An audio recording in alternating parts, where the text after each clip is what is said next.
I told myself the expedition was about fresh air and discipline, about shaking loose the static that had settled over my life.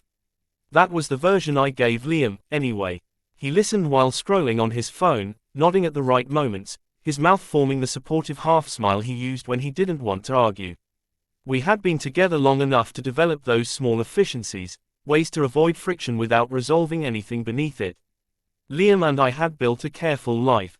Shared rent, shared groceries, shared silence. We were good at functioning, less skilled at touching the parts of each other that hurt. When I mentioned the expedition, 3 weeks, rough terrain, unpredictable weather, he squeezed my shoulder and said it sounded healthy. The word landed between us like a placeholder, useful and empty. I didn't argue. I packed. The expedition briefing was held in a drafty lodge that smelled of damp wood and old coffee. Maps were pinned to the walls, routes highlighted in fading marker. Our team was small by design, chosen for efficiency and endurance. That was where I first noticed Noah Reed, not because he demanded attention, but because he didn't. He stood apart from the louder conversations, listening with the stillness of someone who absorbed details instead of performing interest. Noah was calm in a way that felt practiced. When he spoke, it was measured, his voice carrying without strain. He asked practical questions about shelter points and emergency protocols, things that mattered when the weather stopped being theoretical. I remember thinking he sounded like someone who trusted preparation more than luck. It was an attractive quality, though I didn't let myself linger on that thought. On the first day, the terrain was forgiving. The sky stayed clear, and the path unfolded like a promise kept. I fell into step easily, my body grateful for the simple honesty of movement. With each mile, the mental noise softened. I checked my phone less. I breathed more. Noah and I were paired for equipment checks, a minor assignment that turned into a quiet rhythm. We worked efficiently, trading tools, confirming weights. When we talked, it was about neutral things, past trips, favorite trails, the kind of weather that made you feel alive instead of threatened. He didn't ask about Liam. I didn't volunteer the information. It felt good to exist without context. At night, I lay awake in my sleeping bag, listening to the wind move through the trees. I thought about Liam's steady presence and the way it sometimes felt like gravity, necessary, constant, and quietly exhausting. I wondered when comfort had begun to masquerade as connection.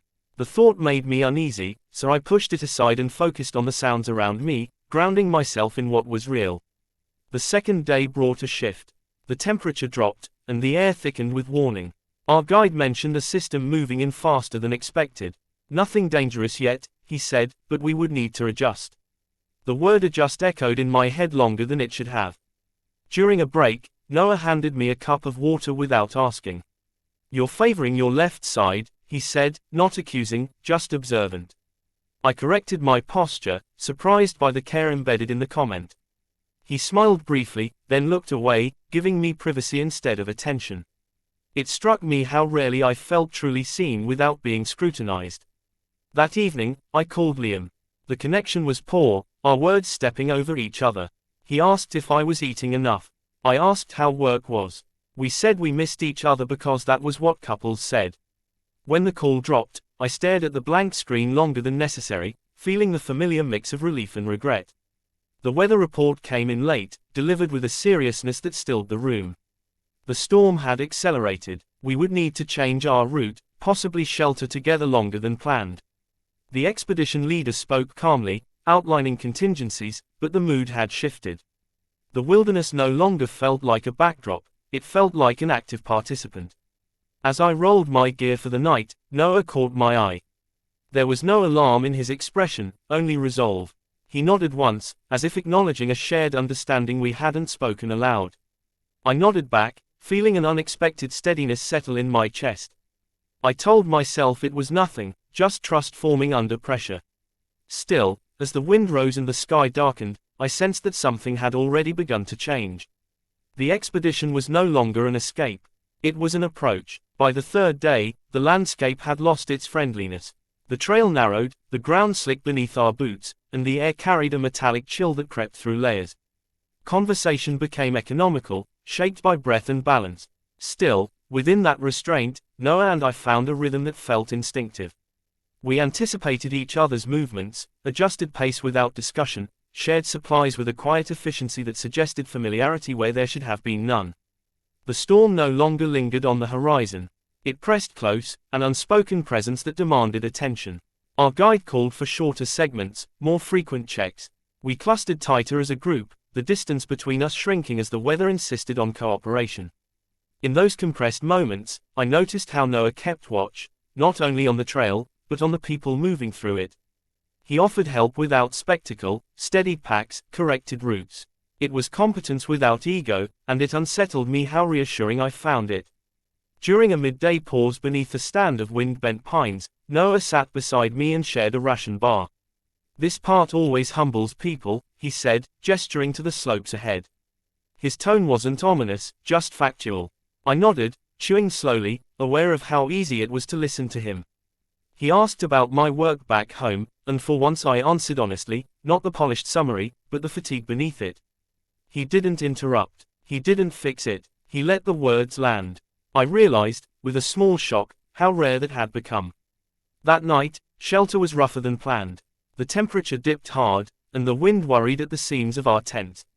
Sleep came in fragments. When I woke, disoriented, I heard Noah outside, checking lines, his silhouette bent against the gusts. The sight brought an irrational calm. I stayed still, listening until the wind eased enough for me to drift again. The next morning, the decision was made to alter course. A section ahead had become unsafe, and we would need to take a longer route to reach a sturdier shelter. The news carried consequences, more exposure, tighter margins, but no one argued. We packed quickly, the storm finally shedding its patience. Snow mixed with rain, visibility thinning. The wilderness closed in, stripping away distractions and leaving only what mattered. As we moved, Noah fell into step beside me again. He asked if I was okay. I said yes, because I was, and because I trusted him to hear it. When my footing slipped on a hidden rock, his hand was there before I could think, firm and steady. The contact was brief, necessary, and it lingered anyway, an echo that followed me down the trail. I tried to redirect my thoughts. I thought of Liam's voice, the way he used to laugh when we first met, the ease we'd shared before routines calcified into expectations. I reminded myself that proximity could mimic intimacy, that shared strain could blur lines. The logic was sound. The feeling didn't care. By late afternoon, the storm forced our hand. Progress slowed to a crawl, and the guide called a halt near a rocky outcrop that offered some protection. We would wait it out there, conserve energy, reassess at first light. The instruction was practical. The reality was claustrophobic. We huddled close, bodies angled against the wind.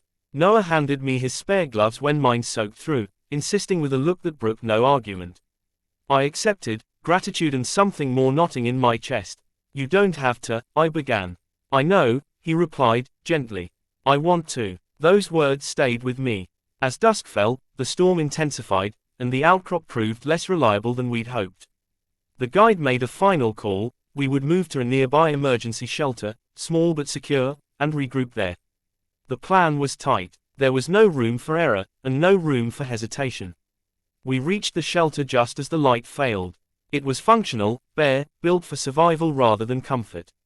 We filed in, counting heads, taking stock. When everyone was accounted for, a quiet settled that felt heavier than the storm outside. I caught Noah's eye across the cramped space. There was a question there, not of fear, but of readiness. I answered without words, a nod that surprised me with its certainty. As the wind howled against the walls, I understood that the isolation had done its work. The boundaries I'd relied on were thinning, worn down by weather and proximity and the dangerous relief of being understood. The shelter door closed with a final thud, and with it, the sense that turning back, emotionally, at least, was no longer simple. The shelter was quieter than I expected, the kind of silence that presses inward rather than offering rest. Wind battered the walls in uneven bursts, and every sound inside felt amplified, the rustle of gear, the scrape of boots, the measured breathing of people trying to conserve warmth and calm. We arranged ourselves with deliberate care, aware of limited space and shared vulnerability. I ended up seated across from Noah, close enough to feel the heat from his body when the temperature dipped again. The others settled into a tense stillness, eyes closed, faces drawn. There was nothing to do now but wait. The storm had stripped us of momentum, leaving us suspended in a moment that refused to pass quickly. Noah caught my gaze and raised an eyebrow, a silent check-in. I nodded. My hands were trembling, partly from the cold, partly from something less definable. He shifted closer, angling his shoulder to block a draft that cut through the shelter's seams. The adjustment was practical, considerate. It also changed everything. Hours blurred. Conversation, when it surfaced, stayed low and necessary. At some point, the guide dozed off, and the rest followed in uneven intervals. I tried to sleep, but my thoughts refused to settle. The storm outside mirrored the noise inside my head, Liam's absence, Noah's presence, the thin line. I felt myself walking with more confidence than caution. Noah leaned in, his voice barely above the wind. "You don't have to be on edge," he said. "We're safe enough for now." The words were meant to reassure, but they did something else instead. They invited honesty. "I'm not used to this," I admitted, surprised by my own candor. "Being still, I guess." He watched me carefully, not intrusively, but with attention that felt earned. "Still makes things louder," he said. "Sometimes that's the point." I thought of Liam then, of the quiet we shared at home that felt nothing like this. That silence had been a habit, comfortable and dull. This one was charged, alive. The comparison stung. I shifted, creating space, but Noah didn't retreat. He didn't advance either. He waited. "My boyfriend," I said, the words sounding heavier than usual. "He's good. We're good." The lie wasn't in the words, it was in the certainty I couldn't summon. Noah nodded, accepting the statement without judgment. "Being good doesn't mean being finished," he replied softly. "It just means you care."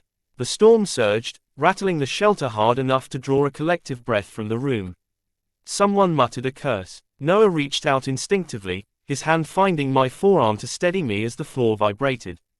The contact was brief, necessary, and when he pulled back, the absence felt louder than the storm. I began, unsure what I meant to say. He shook his head slightly. "You don't owe me anything," he said.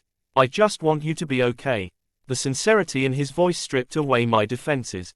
It wasn't desire that undid me, it was care offered without demand. I closed my eyes, letting the moment pass through me. When I opened them, Noah was still there, his expression open, patient. I leaned forward, resting my forehead briefly against his shoulder, a gesture that felt both innocent and irrevocable. He didn't move at first. Then, slowly, he settled his weight to support me, careful, respectful. The world narrowed to breath and warmth and the knowledge that I was crossing a line I'd sworn to protect. There was no rush, no heat, just a quiet surrender to the relief of not holding myself alone. In that stillness, the truth surfaced. I wanted this not because of the storm, but because of everything that had come before it. I pulled back, the weight of what I'd done settling in my chest. Noah met my eyes, concern flickering there, but no triumph. "We should keep our heads clear," he said gently. I nodded, grateful and ashamed in equal measure. Sleep came eventually, shallow and fractured. When morning threatened the horizon, the storm began to lose its grip. The wind softened, and the shelter breathed easier. As we packed in silence, I felt the shift inside me, an awareness that something essential had changed. When we stepped back into the muted light, the world looked the same, scrubbed clean by weather. I knew better. The line had been crossed not by touch alone, but by truth acknowledged too late. As we set off again, the path ahead felt longer than it had before, and I understood that surviving the storm had been the easy part. The storm loosened its hold by morning, retreating without apology and leaving the world washed and sharp. We resumed the expedition in a quiet that felt earned, our movements careful, our voices subdued. Noah kept a respectful distance, not out of avoidance but consideration. The space between us spoke clearly enough. I carried it with me like extra weight, manageable but undeniable.